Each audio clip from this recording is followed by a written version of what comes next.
30, 2001 திரு கருணாநிதி அவர்கள் நள்ளிரவு 1:30 மணிக்கு அன்னைக்கு இருந்த ரூலிங் பார்ட்டியான ஜெயலலிதா கவர்மெண்ட்னால அரெஸ்ட் செய்யப்படுறாரு. ஒரு ஆட்சி வந்துச்சுன்னா முன்னாடி இருக்கிறவங்க மேல என்னென்னலாம் புகார் சொல்ல முடியும்னு யோசிச்சு செய்வாங்க இல்லையா? இந்த மாதிரி ஒரு நேரத்துல தான் ஜெயலலிதா அவர்கள் கருணாநிதி அவர்களை அரெஸ்ட் செய்யறதுக்கான ஒரு பிளானை பண்றாங்க. ஜூன் 29 காலையிலேருந்து சென்னையில் இருக்கிற மொத்த ஜேர்னலிஸ்டும் ஒரு போராட்டத்தில் இருக்காங்க. அவங்க எல்லாரும் நைட்டு தான் விடுவிக்கவே படுறாங்க. நீங்க வாரண்ட் இல்லைன்னு சொல்றதுக்கு இவர் என்ன சாதாரணமான ஆளா அப்படின்னு சொல்லி மாறன் கேட்டதாகவும், அதற்கு அங்க இருந்த போலீஸ்காரங்கெல்லாம் ஏதோ பதில் சொன்னதாகவும் இந்த பிரச்சனை கொஞ்சம் பெருசாகிற ஒரு ஸ்டேஜுக்கு போகுது. இந்த மாதிரி ஒரு அரெஸ்ட்டுக்கு அவங்க எவ்வளோ ப்ரிப்பேர் ஆயிருந்தாங்கன்னா, அவங்கள அரசினர் தோட்டம் வரை கொண்டு போற வழி நெடுகளையும் போலீஸ் குவிக்கப்பட்டிருக்காங்க. ஜட்ஜு வீட்டுக்கு தான் கூட்டிகிட்டு போவாங்கன்னு அப்படின்ற எதிர்பார்ப்பில் எல்லாரும் இருக்கும் பொழுது ஒரு சின்ன ட்விஸ்ட் நடக்குது. கருணாநிதி அவர்களை வேப்பேரி போலீஸ் ஸ்டேஷனுக்கு கூட்டிகிட்டு போகிறாங்க. ஸ்டாலின் அவர்கள் முதல் நாள் பெங்களூர் போயிருந்தவர் அங்கே சேர்றாரு. வீட்டுக்கு வாசல்லே ஒரு ப்ரெஸ் மீட் கொடுக்குறாரு. நான் எங்கேயும் போயிட மாட்டேங்க, நானே போய் சரண்டர் ஆக தான் போகிறேன் அப்படின்னு சொல்லிட்டு. இவங்க யாருமே பெயிலுக்கே அப்ளை பண்ணல. ஏன்னா கருணாநிதி அவர்கள் என்ன சொன்னார்னா, இது கண்டிப்பாக அவர்களே வெளியிடக்கூடிய ஒரு நிலை வரும், இதுக்கு நம்ம பெயில் அப்ளை பண்ண வேண்டியதில்லை அப்படின்னு அவர் சொன்னதாகவும், ஒரு சென்ட்ரல் கவர்மெண்ட்டே இறங்கி இவங்க எல்லாரும் விடுவிக்கிற ஒரு காரியத்தை செஞ்சாங்க அப்படின்னு சொல்லப்படுது.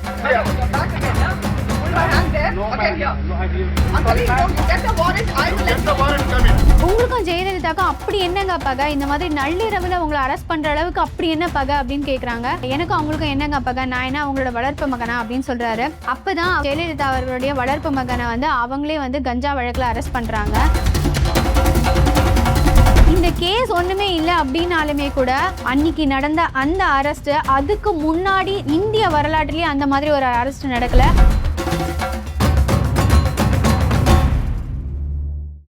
Welcome to Royal Crown. Our chairs offer a smooth, perfect 360-degree revolve. Experience timeless elegance. June 30, 2001 இது தமிழக அரசியல் வரலாற்றில் ஒரு முக்கியமான ஒரு நாள். அந்த நாளில் தான் திரு கருணாநிதி அவர்கள் நள்ளிரவு 1:30 மணிக்கு அன்னைக்கு இருந்த ரூலிங் பார்ட்டியான ஜெயலலிதா கவர்மெண்ட்னால அரெஸ்ட் செய்யப்படுறாரு.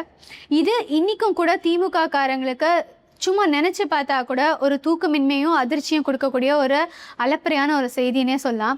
இந்த செய்தி அன்னைக்கு இந்தியா முழுக்க பரவி தீயா வெடிச்சிச்சு அப்படின்னே சொல்லலாம். அன்னைக்கு கூட்டணியில் இருந்து இன்னைக்கு எதிரிகளாக இருக்கிற பிஜேபி கூட அன்னைக்கு டிஎம்கேக்கு இந்த விஷயத்தில் ரொம்ப சப்போர்ட் பண்ணாங்க அப்படின்னே சொல்லணும். 96 to 2001 டிஎம்கேயோட ஆட்சி. அந்த ஆட்சி முடியுது. அதன் பிறகு மே மாதம் 10 அடுத்த தேர்தல் நடைபெறுது. இந்த தேர்தலில் டிஎம்கேவா ஏடிஎம்கேவா அப்படின்ற ஒரு பேச்சு ஏற்படும் பொழுது ஏற்கனவே இருந்த கவர்மெண்ட் மேலே பெருசாக எந்த பழிச்சொல்லும் இல்லை அப்படின்றதுனாலேயே அந்த இடத்துல ஒரு ட்ராமாவை ஜெயலலிதா அவர்கள் அரங்கேற்றாங்க. எப்படின்னா, சிறைவாசம் இருந்து தண்டனை பெற்ற ஒரு குற்றவாளியாக இருக்கிற அவங்க அடுத்த 1.5 ஆண்டுகளுக்கு எந்த எலெக்ஷன்லையும் பங்கு பெறவே முடியாதுன்னு இருக்கிற ஒரு நிலையில கூட அவங்க என்ன பண்ணுறாங்க, 4 இடத்துல வேட்புமனு தாக்கல் செய்கிறாங்க. 4 இடத்துலையும் அவங்களோட வேட்புமனு ரிஜெக்ட் செய்யப்படுது. ஒரு ஆள் எப்படியுமே 2 இடத்துல மட்டும்தான் நிற்க முடியும், ஆனால் அவங்க 4 இடத்துல வேணுமட்டே தான் அப்ளை பண்ணாங்க அப்படின்னு சொல்லப்படுது. அப்போ என்ன பண்ணுறாங்க, ஒரு ஓப்பன் வேனில் போயிட்டு எலெக்ஷன் கேம்பெயினிங் பண்ணுறாங்க. இந்த மாதிரி 4 இடத்துலையுமே என்னோட வேட்புமனு ரிஜெக்ட் ஆனதுக்கு காரணம் கருணாநிதியும் அவருடைய கட்சியும் மட்டும்தான் அப்படின்ற மாதிரி சொல்கிறாங்க. இதுக்கப்புறம் எலெக்ஷன் நடைபெறுது. இது அவங்களுக்கு ஒரு என்ன சொல்கிறது, ஒரு சின்ன மக்கள்கிட்ட அவங்களுக்கு ஒரு சிம்பதி கிரியேட் பண்ணுச்சு அப்படின்னே சொல்லலாம். இவங்க ஒரு பெண்ணாக இருக்காங்க, அதனால தான் இவங்களை இந்த மாதிரி பழி வாங்குறாங்க அப்படின்ற பேச்சுக்கள்லாம் எடுப்பட்டது. அதனாலேயே அந்த பர்டிகுலர் எலெக்ஷனில் 192 சீட்ஸ் எடுத்து ஏடிஎம்கே வின் பண்ணுது. ஸோ இந்த எல்லா விஷயங்களுக்கும் நடுவில் அன்னைக்கு ஜெயலலிதா எலெக்ஷனில் நிற்கவே இல்லை, போட்டியிடவே இல்லை. அதுக்கு பிறகு ஏடிஎம்கேவே வின் பண்ண பிறகும் கூட அவங்களுக்கான ஒரு தனி தொகுதி வெற்றி அப்படின்றது இல்லவே இல்லை. ஆனால் சட்டமன்ற குழு தலைவராக ஜெயலலிதா அவர்கள் தான் தேர்ந்தெடுக்கப்படுகிறார். அதனாலேயே ஃபாத்திமா பிபி அவர்கள் அன்னைக்கு கவர்னராக இருந்தவங்க ஜெயலலிதாவை ஆட்சி அமைக்கிறதுக்காக அழைக்கிறாங்க. குற்ற வழக்கில் தண்டனை பெற்றவங்க அவங்கள போய் ஆட்சி அமைக்க அழைக்கிறாங்க அப்படின்னு சொல்லி விமர்சனங்கள் அன்றைக்கி வந்தாலுமே கூட 2001 மே 14 அன்னைக்கு ஜெயலலிதா அவர்கள் ஆட்சி கட்டலில் அமர்றாங்க. ஜெயலலிதா அவர்கள் ஆட்சியில் அமர்ந்தோடனே எல்லா ஆட்சியிலையும் நடக்கிற மாதிரி ஐஏஎஸ் ஐபிஎஸ் எல்லாருக்கும் டிரான்ஸ்ஃபர்ஸ் நடக்குது. புது ஐஏஎஸ் ஆஃபீஸர்ஸ் ஐபிஎஸ் ஆஃபீஸர்ஸ்லாம் அப்பாயிண்ட் பண்ணப்படுறாங்க. இதுக்கு முன்னாடி இருந்த கவர்மெண்ட்டில் சஸ்பெண்ட் செய்யப்பட்ட திரு ஆச்சார்லியோ அவர்கள் அந்த டேட்டில் he is becoming the Chennai corporation கமிஷனராக அப்பாயிண்ட் செய்யப்படுறார். அவர் கார்ப்பரேஷன் கமிஷனராக ஒரே வாரத்தில் அந்த முன்னாடி ஆட்சியில் இருந்த ஒரு மிகப்பெரிய ஊழலை அவர் கண்டுபிடிச்சிட்டாரு.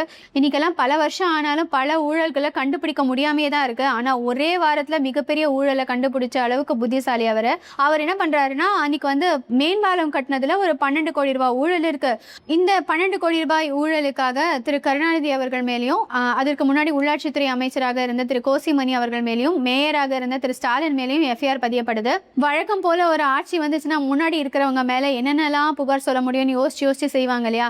அது பல நேரங்களில் உண்மையாக இருக்கலாம், சில நேரங்களில் பொய்யாகவும் இருக்கலாம். இந்த மாதிரி ஒரு நேரத்தில் தான் ஜெயலலிதா அவர்கள் கருணாநிதி அவர்களை அரெஸ்ட் செய்யறதுக்கான ஒரு பிளானை பண்ணுறாங்க. அது ஃபிக்ஸ் பண்ணப்படுற டேட் ஜூன் 30, 2001. விழுப்புரத்தில் ஜூன் 29ஆம் தேதி அன்னைக்கு ஒரு நியூஸ் சன் டிவியால் டெலிகாஸ்ட் செய்யப்படுது. அதில் என்ன வருதுன்னா, விழுப்புரத்தில் இருக்கிற நெல்மணிகளுக்கான குடோனில் நெல்மணிகள்லாம் சரியாக பராமரிப்பு செய்யாமலும் அதெல்லாம் பாழடைகிற ஸ்டேஜில் இருக்குது அப்படிங்கிறத குடோன்லேயே உள்ளே போயிட்டு வீடியோ எடுத்து அவர் டெலிகாஸ்ட் பண்ணுறாரு. இந்த நியூஸ் வெளிவந்து பரபரப்பான உடனே அந்த பர்டிகுலர் ஜேர்னலிஸ்ட்டை அரெஸ்ட் பண்ணுறாங்க. அரெஸ்ட் பண்ணோடனே அவருக்கு எதிராக அன்னைக்கு இருந்த ஜேர்னலிஸ்ட் எல்லாரும் ஒன்று கூடுறாங்க. செயின்ட் ஜார்ஜ் கோட்டைக்கு வாசலில் போராட்டத்தில் ஈடுபடுறாங்க. அப்போ தான் ஜெயலலிதா அவர்கள் கோட்டைக்குள்ளே நுழையிறாரு. ஆனால் அவங்களுடைய காரை உள்ளேயே போக விடாமல் ஒரு சில பத்திரிகையாளர்களாம் அதை மறித்து அவங்க காருக்கு முன்னாடியே போராட்டத்தை துவங்குறாங்க. இதற்கெல்லாம் அவங்கள சமாதானப்படுத்தணும்னு அன்னைக்கு இருக்கிற போலீஸோ மற்றவர்களோ யோசிக்காம, ஏன் காரில் உள்ளே உட்காந்துட்டு இருந்த முதலமைச்சர் அவர்களும் கூட அதை யோசிக்கல. அவங்க எல்லாரையும் அரெஸ்ட் பண்ண சொல்லி தான் அன்னைக்கு அவங்க கமாண்ட் கொடுத்ததோ சொல்லப்படுது. அவங்க கமாண்டு அப்படியே எக்ஸிக்யூட் பண்ணுறாங்க போலீஸ். அந்த மாதிரி எக்ஸிக்யூட் பண்ணதுனால அன்னைக்கு அங்கே கூடியிருந்த எல்லா ஜேர்னலிஸ்ட்டும் அரெஸ்ட் ஆகுறாங்க. வேப்பேரி போலீஸ் ஸ்டேஷனில் அவங்க எல்லாரையும் வைக்கிறாங்க. இதெல்லாம் நடந்து முடிஞ்சு அவங்க எல்லாரும் வேப்பேரி போலீஸ் ஸ்டேஷனில் வைக்கப்பட்டிருந்தாலும் அன்று இரவே அவங்க எல்லாருமே ரிலீஸ் செய்யப்படுறாங்க. அன்னைக்கு ராத்திரி போயஸ் கார்டனில் அன்னைக்கு இருந்த முதலமைச்சரோட ஒரு பெரிய மீட்டிங் நடக்குது. அந்த மீட்டிங்கில் டிஜிபி ரவீந்திரநாத் அவர்கள், சென்னை போலீஸ் கமிஷனர் முத்துக்கருப்பன் அவர்கள், சிபிசிஐடி டிஐஜி முகமது அலி அவர்கள், இவர்கள் எல்லாருமே இருக்காங்க. ஏற்கனவே இப்போ சொன்னோம் இல்லையா, ஒரு மிகப்பெரிய ஆராய்ச்சி பண்ணி 12 கோடி ரூபாய் ஊழலை ஒருத்தர் கண்டுபிடிச்சிருக்காரு இல்லையா, அதில் ஒரு எஃப்ஐஆர் போட்டிருக்காங்கல்ல. அந்த எஃப்ஐஆரில் அன்னைக்கு நைட்டே திரு கருணாநிதி அவர்களை அரெஸ்ட் பண்ணணும் அப்படின்ற முடிவு எடுக்கப்படுது. அந்த மீட்டிங்க்கு முடிஞ்ச பிறகு தான் ஆச்சாரியர்கிட்ட கம்ப்ளைண்ட்டே வாங்கப்பட்டதாக சொல்லப்படுது. ஜூன் 29ஆம் தேதி காலையிலேருந்து சென்னையில் இருக்கிற மொத்த ஜேர்னலிஸ்ட்டும் ஒரு போராட்டத்தில் இருக்காங்க. அவங்க எல்லாரும் நைட்டு தான் விடுவிக்கவே படுறாங்க. ஏர்லி நைட்லயோ ஏர்லி மார்னிங்லயோ நடக்க போற இந்த மாதிரி ஒரு சம்பவத்துக்கு அன்னைக்கு இருந்த ஜேர்னலிஸ்ட் யாருமே தயாராக இல்லைன்னு தான் சொல்லணும். ஏன்னா அவங்க நெக்ஸ்ட் டே இந்த போராட்டத்தை கண்டினியூ பண்ணணும் அப்படின்ற ஒரு முடிவில் இருந்திருக்காங்க. அன்று இரவு கருணாநிதி அவர்கள் ராஜாத்தி அம்மாளோட ஆலிவர் வீட்டில் இருக்காரு. அந்த டயத்தில் மயிலாப்பூர் ஆழ்வார்பேட் ஃபுல்லாக போலீஸ் பெட்டாலியனால் சூழப்படுது. அந்த ரோடுக்கு சுற்று வட்டாரத்தில் இருக்க எல்லா ரோட்ஸையும் பிளாக் பண்ணி வைக்கிறாங்க. ஒரு சில இடத்துல பேரிகேட்டர்ஸ், ஒரு சில இடத்துல போலீஸ் வேனையே நிற்க வைக்கிறாங்க. இருக்கிற எல்லா வழியெல்லாம் அடைச்சிட்டு யாருமே உள்ளே வர முடியாத ஒரு சூழ்நிலையை உருவாக்கிட்டு போலீஸோட ஒரு பெரிய படையே அன்னைக்கு அந்த வீட்டுக்குள்ளே நுழையுது. ஆலிவர் சாலை அந்த வீட்டுக்குள்ளே அவங்க நுழையும் போது அந்த வீட்டில் ராஜாத்தி அம்மாள், திரு கருணாநிதி அவர்கள், அதை தவிர இன்னும் 2 பெண்கள் இருக்காங்க. மொத்தமாக அந்த வீட்டில் இருந்ததே 4 பேர் மட்டும்தான். அந்த வீட்டோட மேல் மாடியில் திரு கருணாநிதி அவர்கள் இருக்கிறதாக கதவை திறக்கிறவங்க சொல்கிறாங்க. அதனால போலீஸ் அவங்களோட ஃபர்ஸ்ட் ஃப்ளோருக்கு போகிறாங்க. கதவை தட்டி சொல்கிறாங்க, இந்த மாதிரி நாங்கள் உங்களை அரெஸ்ட் பண்ண வந்திருக்கோம் அப்படின்னு சொல்கிறாங்க. எதுக்காக அப்படின்னு கேட்கும்போது, இந்த மாதிரி மேம்பாலம் கட்டின ஊழலில் உங்கள் மேலே எஃப்ஐஆர் பதியப்பட்டிருக்கா, அதில் உங்களை அரெஸ்ட் பண்ண வரோம் அப்படின்னு சொல்கிறாங்க. சொல்லும்போது அவர் என்ன சொல்கிறாருன்னா, ஒரு 2 மினிட்ஸ் வெயிட் பண்ணுங்கள், நான் சேஞ்ச் பண்ணிட்டு வரேன் அப்படின்னு சொல்கிறாரு. அவர் சேஞ்ச் பண்ணுறதுக்காக போகும்போது கூட ஒரு பர்டிகுலர் போலீஸ் ஆஃபீஸர் பக்கத்தில் நின்னதாகவும், ஏயா நீயும் உள்ளே வர போறியா அப்படின்னு அவர் கேட்ட மாதிரியும், அந்த மாதிரி ஒரு சர்க்காஸ்டிக் ஸ்டேட்மெண்ட்ஸ் அங்கேயும் கூட நடந்ததா சொல்லப்படுது. அப்பதான் ராஜாத்தி அம்மாள் மிச்சம் இருக்கிற போலீஸ்காரங்க கிட்ட கேட்குறாங்க, இந்த டயத்துல தான் கண்டிப்பாக அரெஸ்ட் பண்ணணுமா அப்படின்னு கேட்குறாங்க. அவங்க கொஞ்சம் எமோஷனல் ஆயிடுறாங்க. அந்த நேரத்தில் கருணாநிதி அவர்கள் என்ன சொல்றாரு அப்படின்னா, கவலைப்படாத, போய் மாறனுக்கு ஃபோன் பண்ண அப்படின்னு சொல்றாங்க. அந்த டயத்தில் ராஜாத்தி அம்மாள் போய் மாறனுக்கு ஃபோன் பண்றாங்க. இந்த கேப்ல கருணாநிதி அவர்கள் சேஞ்ச் பண்ணி ரெடியாகி வெளியில வராரு. ராஜாத்தி அம்மாள் திரு முரசொலி மாறன் அவர்களுக்கு ஃபோன் பண்ண பிறகு அவர் என்ன பண்ணுறாருன்னா, தன்னோட வாகனத்தை எடுத்துக்கிட்டு எல்டாம்ஸ் ரோட் முனையிலேயே தன்னோட காரை நிறுத்திட்டு, அவர் வந்தவர் சும்மா வந்தாரா அப்படின்னு கேட்டால் சன் டிவி நிருபர்களோட தான் அவரே கூட வராரு. முரசொலி மாறன் அவர்கள் எல்டாம்ஸ் ரோடு முனையிலேயே தன்னோட வாகனத்தை விட்டுட்டு நடந்து அந்த வீட்டுக்குள்ள போறாரு. முதல் மாடிக்கு ஏறுறாரு. வழி நெடுகிலையும் பல போலீஸ்காரங்க இருக்கிறது எல்லாத்தையும் அவர் பார்க்கறாரு. முகமது அலி அவர்கள் அந்த படிக்கட்டு பக்கத்திலேயே நிற்கிறாரு. அப்பதான் வந்து கருணாநிதியை மீட் பண்றாரு. கருணாநிதி சொல்றாரு, ஏதோ அரெஸ்டாம்பா, என்னன்னு கேளு அப்படின்னு சொல்றாரு. அப்ப முரசொலி மாறன் அவர்கள் சொல்றாரு, என்ன அரெஸ்ட், இந்த டயத்துல என்ன அரெஸ்ட், என்ன வாரண்ட் அப்படின்னு கேட்கிறாரு. வாரண்ட் எல்லாம் நீங்க அங்க வாங்க, அங்க வந்து அவங்களுக்கு கொடுக்குறோம் அப்படின்னு சொல்லப்படுது. நீங்க வாரண்ட் இல்லைன்னு சொல்றதுக்கு இவர் என்ன சாதாரணமான ஆளா அப்படின்னு சொல்லி மாறன் கேட்டதாகவும், அதற்கு அங்க இருந்த போலீஸ்காரங்கெல்லாம் வந்து ஏதோ பதில் சொன்னதாகவும் இந்த பிரச்சனை கொஞ்சம் பெருசாகிற ஒரு ஸ்டேஜுக்கு போகுது. அப்பதான் அங்க இருந்த மயிலாப்பூர் ஸ்டேஷனோட இன்ஸ்பெக்டர் வந்து கருணாநிதியோட முதுகுல கையை வச்சு அவரை தள்ளினதாகவும், அதன் பிறகு அவரை எல்லாருமே குண்டு கட்டா தூக்கிட்டு தான் கார்ல ஏத்தினதாகவும், அந்த ஒரு பர்டிகுலர் சீன் வந்து இன்னி வரைக்குமே எல்லா டிவி சேனல்ஸ்லையும் ரிப்பீட் மோட்ல இன்னி வரைக்கும் டெலிகாஸ்ட் செய்யப்பட்டுக்கிட்டே இருக்கு. ஏன்னா அந்த சீன் வந்து யாராலையுமே மறக்க முடியாது. கருணாநிதி அவர்களிலிருந்து வாயிலிருந்து வந்ததா சொல்லப்படுற ஒரு சில வார்த்தைகள் இன்னமும் கூட லூப் மோட்ல தான் போய்கிட்டே இருக்கு. அந்த மாதிரி தூக்கி கொண்டு தான் கலைஞர் அவர்களை வந்து அன்னைக்கு அவங்க அரெஸ்ட் பண்றாங்க. அங்க நின்றுட்டு இருந்த போலீஸோட அம்பாசிடர் கார் வரைக்குமே கூட அவர் அப்படியே தான் தூக்கிட்டு வராங்க. ஆல் ஆஃப் அ சடன் ஒரு மொமெண்ட்டுக்குள்ள அவர் அந்த காருக்குள்ள தள்ளுறாங்க. ரெண்டு பக்கமும் மஃப்டில இருந்த ரெண்டு போலீஸ்காரங்க உட்காடுறாங்க. அந்த கார் கிளம்புது. இந்த விஷயம் இந்த டயத்துக்குள்ளேயே நிறைய ஜேர்னலிஸ்டுக்கெல்லாம் பரவுது. அவங்க எல்லாருமே அந்த சூழலுக்கு வர ஆரம்பிக்கிறாங்க. ஆனால் என்டிடிவியோட ஒரே ஒரு ரிப்போர்ட்டர் மட்டும் ஒரு காரில் வெயிட் பண்ணிகிட்டே இருக்காரு. அப்போ இவர் தான் அங்கே உள்ளே இருக்காரு அப்படிங்கிறத ஒரு சின்ன விஷயத்தில் கெஸ் பண்ணுறாங்க. கெஸ் பண்ண பிறகு அந்த கார் பின்னாடியே என்டிடிவியோட ரிப்போர்ட்டரை வந்து ஃபாலோ பண்ணுறாங்க. ஃபாலோ பண்ணி அவர் எங்கே போகிறாரோ அந்த வழி நெடுகிலையும் நிறைய ஜேர்னலிஸ்ட் எல்லாம் ஃபாலோ பண்ணிக்கிட்டே தான் இருக்காங்க. காருக்கு பின்னாடி பல பேர் வந்தாலுமே கூட யாராலையுமே அந்த காரை கூட ஃபாலோ பண்ண முடியல. ஏன்னா இந்த மாதிரி ஒரு அரெஸ்ட்டுக்கு அவங்க எவ்வளோ ப்ரிப்பேர் ஆயிருந்தாங்கன்னா, அவங்கள அரசினர் தோட்டம் வரை கொண்டு போகிற வழி நெடுகிலையும் போலீஸ் குவிக்கப்பட்டிருக்காங்க. அதனால ஜேர்னலிஸ்ட் யாராலையுமே அந்த காரை ஃபாலோ பண்ணவே முடியல. இவங்க அரசினர் தோட்டத்துக்கு போய் சேரும் பொழுது அங்க பரிதி இளம் விழுதியும் மூகா தமிழரசும் அங்கேயே தான் இருக்காங்க. மூகா தமிழரசு தனியா உட்காந்து ரோட்ல போராடிட்டு இருக்காரு. இது எல்லாத்தையும் அங்க நைட்ல ஒர்க்கர்ஸ்லாம் இருப்பாங்க இல்லையா, அவங்க எல்லாம் போயிட்டு வரவங்க எல்லாம் பார்த்துக்கிட்டே தான் இருக்காங்க. அங்க கருணாநிதி அவர்கள் வந்து சேர்றாரு. இப்போ இந்த அரெஸ்ட் ஃபார்மாலிட்டிஸ்லாம் நடக்கும்போது கூட முரசொலி மாறன் அவர்களும் அங்க வீட்டில் இருந்த பெண்களும் கூட அவங்க யாருமே விடுவிக்கப்படவே இல்லை. அவங்க எல்லாரையும் போலீஸ் அங்கே தான் ஹோல்ட் பண்ணி வச்சிருந்தாங்க. இவர் இந்த பில்டிங்குள்ள போன பிறகுதான் அவங்க எல்லாரையும் விடுவிக்கிறாங்க. அங்கிருந்து விடுவிக்கப்பட்டவனே தயாளு அம்மாள், ராஜாத்தி அம்மாள், முரசொலி மாறன், டிஆர் பாலு, செல்வி இப்படின்னு மொத்த குடும்பமும் அந்த இடத்துக்கு வந்து சேர்றாங்க. ஆனா அவர்கள் யாரையுமே போலீஸ் அந்த பில்டிங்குள்ளேயே அலோவ் பண்ணல. கலைஞர் அவர்களோட குடும்பமும் டிஆர் பாலு, முரசொலி மாறன் இவர்கள் எல்லாருமா சேர்ந்து அந்த பில்டிங்குள்ள நுழையறதுக்கு முயற்சி பண்றாங்க. ஒரு பிளாக்கா தேடுறாங்க. உள்ள வரத்துக்காக முயற்சி செல்லும் போது அந்த எதிர்பக்கத்துல இருந்து போலீசார்கள் வந்து அந்த கேட்டை அவங்களால திறக்கவே முடியாதபடி அவங்கள வந்து தடுக்கிறாங்க. ஒரு ஸ்டேஜுக்கு அப்புறமா ரெண்டு பேரும் தள்ளுமுள்ள அதிகமா இருந்திருக்கும் போது அவங்களால உள்ள விடாம இருக்கவே முடியல. அவங்களா தானா உள்ள வர ஆரம்பிக்கிறாங்க. அவங்களோட சேர்ந்து ஒரு சில ஜேர்னலிஸ்ட் எல்லாமும் கூட அந்த வழியாவே உள்ள வந்துடுறாங்க. இது நடந்து கொஞ்ச நேரம் கழிச்சு கனிமொழி அவர்களும் அரவிந்தன் அவர்களும் இதே மாதிரி தனியா ஒரு கார்ல வந்து சேர்றாங்க. மீண்டும் அவங்களையும் உள்ள விடாம போலீசார் தடுக்கிறாங்க. அப்பதான் வந்து சொல்ற, இங்க பாருங்க இவங்க கலைஞரோட பொண்ணு அப்படின்னு சொல்றாங்க. அப்ப கூட அதெல்லாம் முடியாதுங்க, விட முடியாதுன்னா விட முடியாது அப்படின்னு சொல்றாங்க. அந்த நேரத்துல மிச்சமா அங்க கூட்டிட்டு இருந்த ஜேர்னலிஸ்ட் எல்லாருமே சேர்ந்து கத்த ஆரம்பிக்கிறாங்க, உள்ள விடணும்ன்ற மாதிரி. வேறு வழியே இல்லாம ஒரு ஸ்டேஜ்ல போலீஸ் வந்து கனிமொழி அவர்களையும் அரவிந்தன் அவர்களையும் உள்ள விடுறாங்க. இவங்க ஃபேமிலி எல்லாரும் உள்ள போன பிறகும் கூட எந்த ரூம்ல அவரை உட்கார வச்சிருக்காங்க அப்படிங்கறதே அவங்களுக்கு புலப்படாத ஒரு விஷயமாவே இருக்கு. ஒரு ரூமா திறக்கிறாங்க, ஒரு ரூமா தேடுறாங்க, ஆளுக்கு ஒரு பக்கம் நடக்கிறாங்க, ஓடுறாங்க. இந்த குடும்பம் மொத்தமும் தேடி அழுது கண்ணீர்ல மூழ்கிட்டு இருக்கும் போது கூட அங்க யாருமே அவங்களுக்கு பதில் அளிக்கிற நிலைமையிலேயே இல்லை. ஆனா இவங்களே தேடி தேடி ஒரு லெவல்ல டிஎஸ்பியோட ரூம்ல தான் அவர் இருக்காருன்றதை கண்டுபிடிக்கிறாங்க. அவர் உள்ள போய் பார்த்த பிறகு கொஞ்ச நேரத்துல அவரை திருப்பியும் அங்கிருந்து எழுப்பி இவங்க எல்லாரும் கண்டுபிடிச்சிட்டாங்க அப்படின்றதுனாலயா என்னன்னு தெரியல, வேறு இடத்துக்கு மாத்தணும்ன்ற முடிவு எடுக்கிறாங்க. அந்த ஸ்டேஜ்ல தான் அவரை திருப்பியும் அங்கிருந்து கூட்டிட்டு வராங்க. கூட்டிட்டு வரும்பொழுது மாடிப்படிக்கிட்ட அவங்களோட ஃபேமிலி நிற்கிறாங்க. அவங்க எல்லாரும் அவர்கிட்ட பேச முயற்சிக்கிறாங்க. அப்போ கூட போலீஸ் அதுக்கான எந்த ஒத்துழைப்பையும் கொடுக்கல. அங்கிருந்து அவரை கைத்தாங்களா கூட்டிட்டு வந்த போலீஸ் மறுபடியும் ஒரு அம்பாசிடர் கார்ல உட்கார வைக்கிறாங்க. உட்கார வச்சு அவர் வெளியில கூட்டிட்டு போறாங்க. அதன் பிறகு அவர் பின்னாடியே வந்து அவங்களோட ஃபேமிலி ஃபாலோ பண்ண ட்ரை பண்றாங்க. இதுக்கு இதுக்கு நடுவில் இங்கே வெளியில் ஜேர்னலிஸ்ட்லாம் நிற்கிறாங்க இல்லையா, அவங்களால அந்த ஸ்பீடுக்கு அந்த வண்டியை ஃபாலோ பண்ண முடியுமானா அவங்க அதுக்கு தயாராக இருந்திருக்கல. அன்னைக்கு தேதிக்கு யோசிச்சு பாருங்களேன், ஏதோ ஒரு 2 வீலரை ஏதோ ஒரு பக்கம் எங்கேயோ தூரத்தில் கூட அவங்க பார்க் பண்ணி வச்சிருக்கலாம், யாராலையுமே அவங்கள ஃபாலோ பண்ணவே முடியல. ஆனால் அந்த பக்கத்தில் ஓட்டிட்டு வந்த ஆட்டோலலாம் ஏறி அந்த ஜேர்னலிஸ்டெல்லாம் ஃபாலோ பண்ணதா சொல்லப்படுது. அங்கிருந்து ஜட்ஜு வீட்டுக்கு தான் கூட்டிகிட்டு போவாங்கன்னு அப்படின்ற எதிர்பார்ப்பில் எல்லாரும் இருக்கும் பொழுது ஒரு சின்ன ட்விஸ்ட் நடக்குது. கருணாநிதி அவர்களை வேப்பேரி போலீஸ் ஸ்டேஷனுக்கு கூட்டிகிட்டு போகிறாங்க. அந்த இடத்துல ஜேசி டிசின்னு எல்லாருமே குழுமி இருக்காங்க. அப்போ தான் பின்னாடி வர முரசொலி மாறன், டிஆர் பாலு அவர்கள் எல்லாருமே ரொம்ப பிரச்சனையை அதிகரிச்சுட்டே இருக்காங்க. ஸோ அவங்களையும் அரெஸ்ட் பண்ணணும் அப்படின்ற முடிவு வருது. அந்த மாதிரி நேரத்தில் வரும்பொழுது திரு டிஆர் பாலு அவர்களை அரெஸ்ட் பண்ணி வேலூருக்கு கொண்டு போகிறதா சொல்லப்படுது. திரு முரசொலி மாறன் அவர்களை அன்னைக்கு அவருக்கு உடல்நிலை ரொம்ப மோசமடையுது. அதனால அவர் நேரடியாக அங்கேருந்து அப்பல்லோவில் அட்மிட் செய்யப்படுறார். வேப்பேரி போலீஸ் ஸ்டேஷன்லேருந்து திரு கருணாநிதி அவர்களை அன்னைக்கு டெய்லர்ஸ் ரோட்ல இருந்த பிரின்சிபல் டிஸ்ட்ரிக்ட் ஜட்ஜோட வீட்டுக்கு கூட்டிட்டு போறாங்க. அங்கே தான் அவரை ஜட்ஜு முன்னாடி ஆஜர் பண்றாங்க.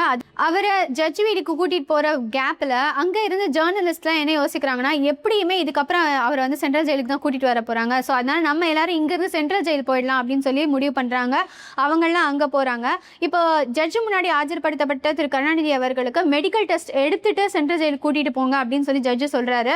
ஆனா அங்க இருந்த சூழ்நிலையில அவங்களால நேரடியாக ஹாஸ்பிட்டலுக்கு போக முடியலன்னா அங்கிருந்து அவரை ஸ்ட்ரெயிட்டாவே சென்ட்ரல் ஜெயிலுக்கு தான் கூட்டிட்டு போனாங்க அப்படின்னு சொல்லப்படுது. அதன் பிறகு அங்க அவர் எனக்கு இன்னும் மெடிக்கல் டெஸ்ட்லாம் நடத்தல அப்படின்ற மாதிரி சொல்லி அவர் நடு ரோட்ல அப்படியே உட்கார்றாரு. அந்த நடு ரோட்ல உட்கார்ந்த சீன் அப்படிங்கிறது, அந்த போட்டோ பயங்கரமான ஒரு ஃபோட்டோங்க. இன்றைக்கும் அந்த ஃபோட்டோவை யாராலையும் மறக்க முடியாது. இதெல்லாம் நடந்து முடிக்க அவர் அந்த இடத்துல அந்த மாதிரி நடு ரோட்டில் உட்காரும் போது காலை 7 மணிக்கிட்ட ஆயிடுது. அப்போ பின்னாடி வந்த ஜேர்னலிஸ்ட் எல்லாரும் வந்துடுறாங்க. இதுக்குள்ள கொஞ்ச நேரத்தில் திமுக காரர்களுக்கும் கூட இந்த நியூஸ் எல்லாம் பரவுது. அவங்க எல்லாருமே கூட சென்ட்ரல் ஜெயிலுக்கு பக்கத்தில் இருக்கிற அந்த மேம்பாலத்து மேலெல்லாம் கூட ஆரம்பிக்கிறாங்க. ஒரு சில பேர் மேம்பாலத்துலேருந்து குதிக்கெல்லாம் கூட ட்ரை பண்ணுறாங்க. அவங்க எல்லாரையும் போலீஸ் தடுக்கிறாங்க. இந்த மாதிரி ஒரு சீன் இங்கே நடந்துட்டு இருக்கும்போது தான் ஸ்டாலின் அவர்கள் முதல் நாள் பெங்களூர் போயிருந்தவர் அங்கே சேர்றாரு. வீட்டுக்கு போயிட்டு வீட்டுக்கு வாசல்லே ஒரு ப்ரெஸ் மீட் கொடுக்குறாரு. நான் எங்கேயும் போயிட மாட்டேங்க, நானே போய் சரண்டர் ஆக தான் போகிறேன் அப்படின்னு சொல்லிட்டு ஒரே காரில் துர்கா ஸ்டாலின் இவங்க எல்லாருமா சேர்ந்து அந்த சென்ட்ரல் ஜெயில் கிட்ட வராங்க. இந்த மாதிரிலாம் பிரச்சனை கொஞ்சம் கொஞ்சமாக பெருசாகிக்கிட்டே இருக்கு. அந்த மாதிரி இருக்கும் பொழுது பல பேர் கோஷம் போட ஆரம்பிக்கிறாங்க, கத்த ஆரம்பிக்கிறாங்க, ஒன்று கூட ஆரம்பிக்கிறாங்க. அப்போதான் சிறைச்சாலையிலேருந்து ஒரு ஆஃபீஸர் வெளியே அங்கே கனிமொழியும் கருணாநிதி அவர்களும் அருகருகே இருக்காங்க. அவங்க கிட்ட ஏதோ சொல்கிறாங்க. அப்போ கனிமொழி அவர்கள் சத்தமாக ஏதோ கத்துறாங்க. அதுக்கு பதிலுக்கு அவர் கத்துறாரு. இந்த இடத்துல ஒரு சிறிய அமளி நடக்க ஆரம்பிக்குது. அப்போ கருணாநிதி அவர்கள் உட்கார்ந்திருந்தவர் தன்னை கைத்தாங்களா தூக்கி விடும்படி சொல்றாரு. அப்போ அந்த போலீஸ் ஆஃபீஸரோட ஹெல்ப்போட இவங்க எழுந்துக்கிட்டு அவரை கொஞ்சம் கொஞ்சமாக சிறைச்சாலைக்குள்ள கைத்தாங்களாகவே தான் கூட்டிட்டு போறாங்க. இதை பார்த்து அங்க இருந்து கும்பல்லாம் கத்த ஆரம்பிக்கிறாங்க. ஜெயலலிதாக்கு எதிரான கோஷங்களையும் எழுப்ப ஆரம்பிக்கிறாங்க. அந்த கோஷங்கள்லாம் சூழ்ந்திருக்க கலைஞர் அவர்கள் சிறைச்சாலைக்குள்ள செல்றாரு. இந்த விஷயத்துல எல்லாம் இந்த மேம்பாலத்துல தன்னோட அப்பாவை பார்த்துட்டு எல்லாத்தையும் முடிச்ச திரு ஸ்டாலின் அவர்கள் அதன் பிறகு பிரின்சிபல் டிஸ்ட்ரிக்ட் ஜட்ஜு கிட்ட போயிட்டு சரணடைகிறாரு. சரணடைந்த பிறகு அவரை மதுரை ஜெயிலில் கொண்டு போய் வைக்கிறாங்க. இதன் பிறகு இவங்க எல்லாருமே பார்த்தோம் இல்லையா, முரசொலி மாறன் அவர்கள் அப்பல்லோ ஹாஸ்பிட்டல் போயிட்டாரு, கருணாநிதி அவர்கள் சென்ட்ரல் ஜெயிலில் இருக்காரு, ஸ்டாலின் அவர்கள் மதுரை ஜெயிலில் இருக்காரு, டிஆர் பாலு அவர்கள் வேலூர் ஜெயிலில் இருக்காரு. இவங்க எல்லாரும் ஒரு பக்கம் இருக்காங்க. திமுக காரங்க அங்கங்கே போராட ஆரம்பிக்கிறாங்க. அங்கங்கே கடை அடைப்பு, கடைகள் மீது பஸ்ஸுகள் மீது கற்கள் எறியப்படுறது அப்படின்னு சொல்லி பெரிய போராட்டம் அங்கங்கே வெடிக்க ஆரம்பிக்கிற இந்த நேரத்தில் தான் என்ன நடக்குது அப்படின்னா, போலீஸ் ஆஃபீஸர் திரு முகமது அலி அவர்கள் ஜெயா டிவிக்கு நெக்ஸ்ட் டே ஒரு பேட்டி கொடுக்குறாரு. நீங்கள் நேற்று சன் டிவியில் பார்த்த மொத்தமும் உண்மையெல்லாம் கிடையாது, நாங்கள் ஒன்றும் கேட் எல்லாம் உடைக்கலை, உள்ளே போய் கதவெல்லாம் உடைக்கலை, அவங்க வீட்டு ஃபோன் எல்லாம் உடைக்கல, அந்த மாதிரி எந்த சீனுமே நடக்கலை. இது மட்டும் இல்லை, நாங்கள் அங்கே போகும்போதே 2 வீடியோகிராஃபர்ஸை வச்சு ஃபுல்லாக எல்லாத்தையுமே வீடியோகிராஃப் பண்ணி தான் வச்சுருக்கோம் அப்படின்ற மாதிரிலாம் ஸ்டேட்மெண்ட் கொடுக்குறாங்க. இதற்கிடையில் திரு டிஆர் பாலு அவர்கள் கேபினட் மினிஸ்டர் அப்படிங்கிறதுனால அவரை ரிலீஸ் பண்ணுங்க அப்படின்னு சொல்லி அங்கே ஸ்டேட் கவர்மெண்ட்டுக்கு ஒரு ஃபேக்ஸ் வந்ததாகவும், அந்த ஃபேக்ட்ஸையும் கூட அன்னைக்கு ரூலிங் கவர்மெண்ட் மதிக்கவே இல்லை, ஆனால் அவரை ரிலீஸ் பண்ணவும் இல்லை அப்படின்ற மாதிரி ஒரு விஷயம் வருது. இதுக்கப்புறமும் சென்ட்ரல் கவர்மெண்ட் கிட்ட இருந்த ஸ்டேட் கவர்மெண்ட்டுக்கு மிக அதிகமான அழுத்தங்கள் கொடுக்கப்பட்டு கொண்டே தான் இருக்கு. வாஜ்பாய் அவர்கள் நேரடியாக அவங்க எல்லாரையும் ரிலீஸ் பண்ணுங்க அப்படின்னு சொல்லி 4வது நாளே மிகப்பெரிய அழுத்தத்தை கொடுக்குறாங்க. வேற வழி இல்லாமல் 4வது நாள் அன்னைக்கு திரு கலைஞர் அவர்களும் மற்ற எல்லாருமே கூட ரிலீஸ் பண்ணப்படுறாங்க. ஆனால் இந்த மீன் டைம் இவங்க யாருமே பெயிலுக்கே அப்ளை பண்ணல. ஏன்னா கருணாநிதி அவர்கள் என்ன சொன்னார்னா, இது கண்டிப்பாக அவர்களே வெளியிடக்கூடிய ஒரு நிலை வரும், இதுக்கு நம்ம பெயில் அப்ளை பண்ண வேண்டியதில்லை அப்படின்னு அவர் சொன்னதாகவும், அதனால தான் இவங்க யாருக்குமே பெயிலே மூவ் பண்ணல, ஒரு சென்ட்ரல் கவர்மெண்ட்டே இறங்கி வந்து இவங்க எல்லாரும் விடுவிக்கிற ஒரு காரியத்தை செஞ்சாங்க அப்படின்னு சொல்லப்படுது. இவங்க எல்லாரும் ரிலீஸ் பண்ணப்பட்ட கொஞ்ச நாள்லயே இந்த கைது நடவடிக்கையில் ஈடுபட்ட top most police officials Muthukaruppan, Christopher Nelson, George 3 பேரையுமே சென்ட்ரல் கவர்மெண்ட் அவங்களோட கேடருக்கு கூப்பிட்டுக்கிறதா சொல்றாங்க. ஆனால் ஸ்டேட் கவர்மெண்ட்டோட பெர்மிஷன் இல்லாமல் இந்த மாதிரி ஒரு டெசிஷனை சென்ட்ரல் கவர்மெண்ட் எடுக்கக்கூடாது அப்படின்னு சொல்லி ஜெயலலிதா அன்னைக்கு ஒரு அறிக்கை வெளியிடுறாங்க. அவங்க அறிக்கை விட்டதும் இல்லாமல் இந்த 3 போலீஸ் ஆஃபீஸர்ஸுமே அன்னைக்கு இருந்த அட்மினிஸ்ட்ரேட்டிவ் ட்ரிபியூனல்ல ஒரு கேஸ் ஃபைல் பண்றாங்க. அதன் மூலமா இவங்களோட டிரான்ஸ்ஃபர்ஸ் எல்லாமே ஸ்டாப் பண்ணப்படுது. இந்த எல்லா சீனும் இங்கே தமிழ்நாட்டுக்குள்ளேயே தானே நடக்குது. அன்னைக்கு கவர்னரா இருந்த திரு ஃபாத்திமா பீவி அவர்களுடைய நிலைப்பாடு இந்த என்டையர் சீன்ல என்னன்னு பார்த்தா, அவங்களுக்கு எந்த ரியாக்ஷனுமே இல்லைங்க. அவங்க என்டையர் சீன்ல என்டையர் கோர்ஸ் ஆஃப் ஆக்ஷன்ல அவங்களோட எந்த எதிர்ப்பும் இந்த ஹோல் சீக்வன்ஸில் நடக்கவே இல்லை. அவங்க வந்து இது என்ன பெரிய விஷயமா, சட்டப்படி தானே மொத்த நடவடிக்கையும் எடுக்கப்பட்டிருக்கு, இதில் நான் செய்யறதுக்கு என்ன இருக்கு அப்படின்ற மாதிரி சொல்றாங்க. ஒரு ஸ்டேஜுக்கு அப்புறமா சென்ட்ரல் கவர்மெண்டோட ப்ரெஷர்னால ஃபாத்திமா பீவி அவர்கள் ரிசைன் பண்ணிட்டு போற நிலைமை ஏற்படுது. இதன் பிறகு அரெஸ்ட் ஆகி ரிலீஸ் ஆன திரு கருணாநிதி அவர்கள் ஒரு ப்ரெஸ் மீட் அரேஞ்ச் பண்ணுறாரு. அந்த ப்ரெஸ் மீட்டில் அவர்கிட்ட வந்து, உங்களுக்கும் ஜெயலலிதாக்கும் அப்படி என்னங்க பகை, இந்த மாதிரி நள்ளிரவில் உங்களை அரெஸ்ட் பண்ணுற அளவுக்கு அப்படி என்ன பகை அப்படின்னு கேட்குறாங்க. அப்போ தான் வந்து அவர் சர்காஸ்டிக்காக வழக்கம் போல் ஒரு பதில் சொல்கிறாரு, எனக்கும் அவங்களுக்கும் என்னங்க பகை, நான் என்ன அவங்களோட வளர்ப்பு மகனா அப்படின்னு சொல்கிறாரு. அப்போ தான் ஜெயலலிதா அவர்களுடைய வளர்ப்பு மகனை வந்து அவங்களே வந்து கஞ்சா வழக்கில் அரெஸ்ட் பண்ணுறாங்க. என்னதான் அந்த கேள்விக்கு அவர் ஒரு சர்காஸ்டிக்கான பதிலை சொன்னாலுமே அதன் பிறகு அங்கே இருந்த கூட்டமும் சரி அவரும் சரி ஒரு எமோஷனலான ஸ்டேட்டுக்கு போகிறாங்க. எல்லாருக்குமே அது ஒரு தாங்க முடியாத ஒரு நிலைக்கு தான் போகுது. பத்திரிகையாளர் சந்திப்பு அதோட அன்னைக்கு நிறைவடையுது. இந்த ஒட்டுமொத்த சீக்வன்ஸ் ஆஃப் ஆக்ஷன்ஸில் கருணாநிதி அவர்களோட குடும்பத்தில் நிறைய நல்ல விஷயங்கள் நடந்துச்சு அப்படின்னே சொல்லலாம். ரொம்ப காலமாக பேசிக்காமலே இருந்த ராஜாத்தி அம்மாளும் தயாளு அம்மாளும் இந்த பிரச்சனை நடக்கும்பொழுது ஒரே காரில் ட்ராவல் பண்ணுறாங்க. ஒரு 2-3 நாளைக்கு ஒன்றாவே தான் இருக்காங்க. அடுத்த நாள் ஒருத்தருடைய அம்மாவோட இறப்புக்கு இன்னொருத்தர் வர மாதிரி ஆகுது. இந்த மாதிரி சீன்லாம் அவங்க ஃபேமிலிக்குள்ளே நடக்குது. இன்னொரு பக்கம் பார்த்தோன்னா அழகிரி அவர்களும் ஸ்டாலின் அவர்களும் அந்த நேரத்தில் தான் அவங்க குடும்பத்துக்குள்ளே ஒரு பெரிய சண்டை வந்து 2 பேரும் பல வருஷங்களுக்கு பேசிக்காமையே இருக்காங்க. ஆனால் ஸ்டாலின் அவர்களை அரெஸ்ட் பண்ணி மதுரை ஜெயிலில் வைக்கும்போது அதை எதிர்த்து முதல்ல போராட்டம் பண்ணவர் திரு அழகிரி அவர்கள் தான். இதனாலேயே அவரையும் அரெஸ்ட் பண்ணி அதே ஜெயிலில் வைக்கிறாங்க. ஸோ ஜெயிலுக்குள்ளே அண்ணன் தம்பி 2 பேரும் பேசிக்கிட்டே இருக்காங்க. இதெல்லாம் வந்து வெளியில இருந்தவங்களுக்கு லைவ் டெலிகாஸ்ட் செய்யப்பட்டது அப்படின்னு சொல்கிறாங்க. அதாவது எப்படின்னா, உள்ள அரெஸ்ட் பண்ணி போடப்பட்ட மிச்ச திமுக காரங்கள்லாம் உள்ள போகும்போது செல்போனோட தான் போனாங்க. இவங்க 2 பேரும் பேசிக்கிட்டது எல்லாத்தையும் அவங்க வந்து வெளியில லைவ் டெலிகாஸ்ட் பண்ணாங்க அப்படின்லாமும் சொல்லப்படுது. ரிலீஸ் ஆகி வெளியே வந்த பிறகு ஃபர்ஸ்ட் அழகிரி அவர்கள் தான் ரிலீஸ் செய்யப்படுறாரு. அதன் பிறகு தான் ஸ்டாலின் அவர்கள் ரிலீஸ் செய்யப்படுறாரு. அழகிரி அவர்கள் ஸ்டாலின் அவர்கள் ரிலீஸ் ஆகும் பொழுது மாலை மரியாதையோட ஒரு பெரிய ஊர்வலத்தை அரேஞ்ச் பண்ணி தான் அவரை வெளியில கூட்டிட்டு வராரு. ஜூலை 7ஆம் தேதி அன்னைக்கு பிரின்சிபல் டிஸ்ட்ரிக்ட் ஜட்ஜோட வீட்டில் ஒரு விசாரணை நடக்குது இந்த கேஸ் சம்பந்தமாக. அப்படி நடக்கும் பொழுது அவர் வந்து அன்னைக்கு அரெஸ்ட் செய்யறதுக்காக அப்பாயிண்ட் பண்ணப்பட்ட போலீஸ் ஆஃபீஸர்ஸையும் அன்னைக்கு இருந்த அரசு வழக்கறிஞரையும் ரொம்ப கடிந்து கொண்டதாக சொல்லப்படுது. அதாவது வந்து இந்த பொசிஷனுக்கு வந்து அந்த கார்பரேஷன் கமிஷனர் வந்தே 1 வார காலம் தான் ஆகுது. அந்த 1 வார காலத்துக்குள்ள இவ்வளோ பெரிய ஊழலை அவர் முழுமையா படிச்சு கண்டுபிடிச்சிட்டாரா? அந்த கண்டுபிடிச்ச அவர் இம்மீடியட்டா கம்ப்ளைண்ட் கொடுக்குறாரா? கம்ப்ளைண்ட் கொடுத்த சில மணி நேரத்திலேயே எஃப்ஐஆர் போடப்படுதா? எஃப்ஐஆர் போட்ட கொஞ்ச நேரத்திலேயே அவர் அரெஸ்ட் பண்ணணுமா? இந்த மாதிரி சீக்வன்ஸா ஏன் இவ்வளோ அவசரம் காட்டப்பட்டது இந்த கேஸ்ல அப்படின்னு சொல்றாரு. அதன் மட்டும் இல்லாம காவல்துறையுடைய அத்தனை ஆக்ஷன்ஸையும் அவர் வந்து கண்டிக்கிறாரு. அதன் பிறகு காவல்துறையோட மனசு என்ன களிமண்லையா செஞ்சிருக்கீங்க அப்படின்ற மாதிரி ஒரு கொஸ்டின் எழுப்புறாரு. அதன் பிறகு அவரோட ஸ்டேட்மெண்ட்ஸில் நிறைய விஷயம் வந்து அதுலேருந்து நீக்கப்பட்டுச்சு, அவரோட ஸ்டேட்மெண்ட்ஸ்லேருந்து நீக்கப்பட்டுச்சு அப்படின்னா கூட இந்த சீக்வன்ஸ் ஆஃப் ஆக்ஷன்ஸை பாருங்களேன். ஒரு எஃப்ஐஆர், ஒரு என்கொயரி எல்லாமே அவசரமாக நடக்குது. அரெஸ்டெல்லாம் ரொம்ப அவசரமாக நடக்குது. இது எல்லாமே முடிஞ்சிருச்சு, அவங்க எல்லாரும் வெளியில் வந்துட்டாங்க. ஆனால் அதோட சார்ஜ் ஷீட் மட்டும் 2001 பண்ண அரெஸ்ட்டுக்கான சார்ஜ் ஷீட்டு 2006 தான் ஃபைல் பண்ணப்படுது. இதில் முக்கியமான போலீஸ் ஆஃபீஸர்ஸ்லாம் இருந்தாங்க இல்லையா, அவங்களோட லைஃப்பில் அதுக்கப்புறமா என்னென்ன நடந்துச்சு அப்படின்னு ஒரு சின்ன ஜிஸ்ட் பார்க்கலாம். அப்படின்னு பார்த்தோன்னா, அன்னைக்கு டிஜிபியாக இருந்த திரு ரவீந்திரநாத் அவர்கள் அதே கவர்மெண்ட்டோட டென்யூர்லேயே வந்து சஸ்பெண்ட் செய்யப்படுறாரு. ஒரு சிட்டிங் டிஜிபி சஸ்பெண்ட் செய்யப்படுறதுங்கிறது ஹிஸ்ட்ரியிலேயே அதான் முதல் முறை. ஆனால் அவரோட ரிட்டையர்மெண்ட்டுக்கு ஒரு நாள் முன்னாடி ஜெயலலிதா அவர்களை அப்ரோச் பண்ணுற அவங்களோட ஒய்ஃப், அதாவது டிஜிபியோட ஒய்ஃப் மூலமாக அவருக்கு அதே பொசிஷன் மீண்டும் கொடுக்கப்பட்டதா தான் சொல்லப்படுது. அதன் பிறகு டிஐஜியாக இருந்த திரு முகமது அலி அவர்கள் அவங்க வந்து போலி பத்திரத்தாள் மோசடியில் அரெஸ்ட் ஆகி அவரோட நிலைமை ரொம்ப கவலைக்கிடமாகவே போச்சு. அதுக்கப்புறமா அப்புறம் இருக்கிறவர் திரு முத்துக்கருப்பன் அவர்கள் அவங்க வந்து இந்த இதெல்லாம் முடிஞ்ச பிறகு டிவிக்கு ஒரு இன்டர்வியூ கொடுக்குறாரு. அந்த இன்டர்வியூவில் அவர்கிட்ட ஒரு சில முக்கியமான கொஸ்டின்ஸ்லாம் கேட்குறாங்க. அதுக்கு அவரோட ஆன்சர்ஸ் எப்படியெல்லாம் இருந்ததுன்னு பாருங்களேன். இந்த மாதிரி ஒரு அரெஸ்ட்டை நீங்கள் எப்படி பிளான் பண்ணீங்க அப்படின்னு சொல்லி தான் அவர்கிட்ட ஃபர்ஸ்ட் கொஸ்டின் எழுப்புறாங்க. எனக்கு வந்து இந்த அரெஸ்ட்டை பற்றின இன்ஃபர்மேஷனும் இந்த கம்ப்ளைண்ட்டோட இன்ஃபர்மேஷனும் ஜூன் 29 அன்றைக்கி தான் கொடுக்கப்படுது.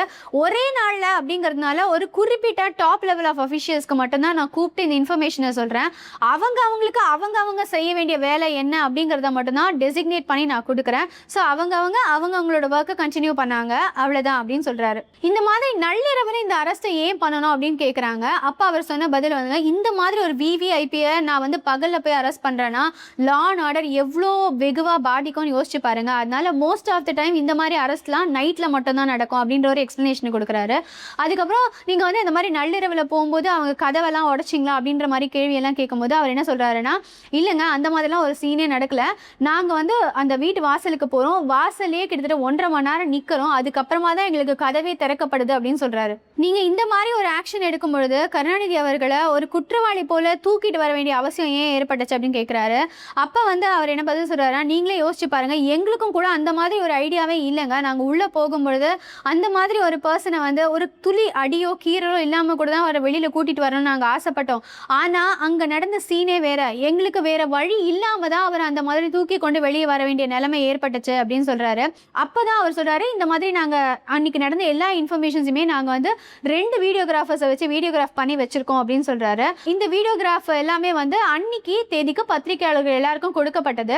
அப்போ அவங்க என்ன சொல்கிறாங்க, ஏங்க 40 ஹார்ஸ் கழிச்சு இந்த மாதிரி ஒரு வீடியோ ரிலீஸ் பண்ணுறீங்களே, இதில் வந்து நீங்கள் அந்த எடிட்டிங் ஒர்க்லாம் பார்த்துருக்க மாட்டீங்கன்றது என்ன நிச்சயம் அப்படின்னு கேட்குறாங்க. அப்போ அவர் என்ன சொல்கிறாரு, சார் 40 ஹார்ஸில் என்னென்னலாம் நடந்துச்சுன்றதை யோசிச்சு பாருங்கள். இப்போ அரெஸ்ட் ஆகிருக்கிறது ஒரு விவிஐபி, அவரை மட்டும் இல்லைங்க, அவர் கூட பல பேரை நாங்கள் அரெஸ்ட் பண்ணுறோம். வெவ்வேறு ஜெயில்களில் அவங்க எல்லாருமே இருக்காங்க. அவங்களுக்காக போராட்டம் வெடிக்குது. ஸ்டேட் முழுக்க லா அண்ட் ஆர்டர் மிகப்பெரிய ப்ராப்ளமாக இருக்குது. சென்ட்ரல்லேருந்து ப்ரெஷர் வருது. அது எல்லாத்தையும் நாங்கள் ஹேண்டில் பண்ணோம். இதுக்கு நடுவில் வீடியோகிராஃபராக ஒரு வீடியோவை எடிட் பண்ணுற வேண்டிய வேலைக்கெல்லாம் நான் ஆள் இல்லைங்க. எனக்கு வந்து போலீஸ் வேலை மட்டும்தான் நான் செஞ்சேன் அப்படின்ற மாதிரி சொல்கிறாரு. அது மட்டும் இல்லாத சென்ட்ரல் கவர்மெண்ட்லேருந்து வந்த ப்ரெஷருக்காக அன்றைக்கி நாங்கள் எடுத்த வீடியோகிராஃபை அவங்களுக்கும் கூட ஒரு காப்பி சப்மிட் பண்ணியிருக்கோம் அப்படின்றதையும் அதே இன்டர்வியூவில் அவர் சொல்லியிருக்காரு. இது எல்லாத்துக்கும் நடுவில் கூட அதே அதிகாரி அதே டென்யூரில் சஸ்பெண்ட் செய்யப்படுறாரு. என்னதான் இந்த மாதிரி ஒரு பெரிய அரெஸ்ட் நடந்தாலுமே கூட இந்த கேஸு சார்ஜ் ஷீட் ஃபைல் பண்ணதுக்கு பல வருஷம் ஆச்சு அப்படின்னா கூட ஒன்றுமே இல்லாமல் நீர்த்து போய் இந்த கேஸ் ஒன்றுமே இல்லாமல் ஆயிடுச்சு. லாஸ்ட்டில் இந்த கேஸ் ஒன்றுமே இல்லை அப்படின்னாலுமே கூட அன்னைக்கு நடந்த அந்த அரெஸ்ட்டு அதுக்கு முன்னாடி இந்திய வரலாற்றிலேயே அந்த மாதிரி ஒரு அரெஸ்ட் நடக்கலை. அதுக்கு முன்னாடியே நடக்கலை, அதுக்கு பின்னாடி இன்று வரையிலும் கூட அந்த மாதிரி ஒரு அரெஸ்ட்டை தமிழ்நாடு சந்திக்கவே இல்லைன்னு தான் சொல்லணும்.